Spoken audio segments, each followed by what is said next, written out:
এ বিষয়ে আরো খবর জানাবো। টাঙ্গাইলের মির্জাপুর থেকে সরাসরি যোগ দিচ্ছেন সহকর্মী মাসুদ রানা। মাসুদ, ঠিক কোন গ্রাউন্ডে এই তিনজনকে জামিন দেওয়া হয়েছে? ব্রেকফাস্ট, টিফিন কিংবা স্ন্যাক টাইমে মজাদার আয়োজন মানে অল টাইম ব্রেড।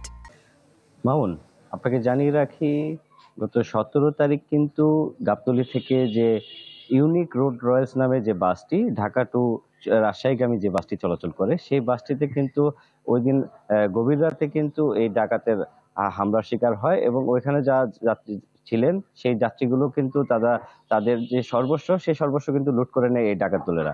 এক পর্যায়ে কিন্তু তাদের যে গাজীপুরের যে নন্দন পার্ক সেই জায়গাতে তারা নেমে যায় এবং পরবর্তীতে যারা সাধারণ যাত্রী রয়েছেন তারা কিন্তু বাস চালক এবং অন্যান্য যারা বাসের হেল্পার সুপারভাইজার রয়েছে তাদেরকে অনেকটাই অনুরোধ করে কিন্তু তারা তাদের গন্তব্যস্থলে নিয়ে যাওয়ার জন্য বলেন।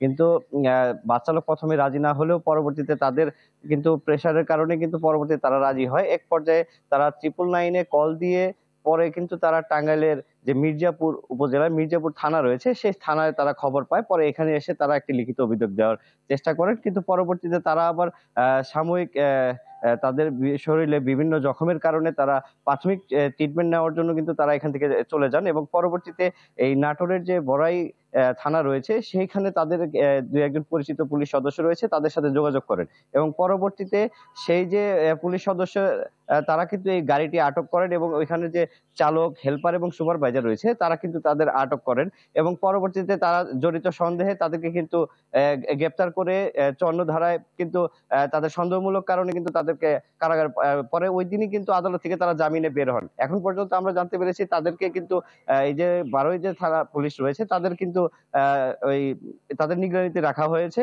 যাতে এখন তারা কোনো জায়গায় পলাতে না পারে। মামুন, ধন্যবাদ আপনাকে। টাঙ্গাইলের মির্জাপুর থেকে জানাচ্ছিলেন মাসুদ রানা।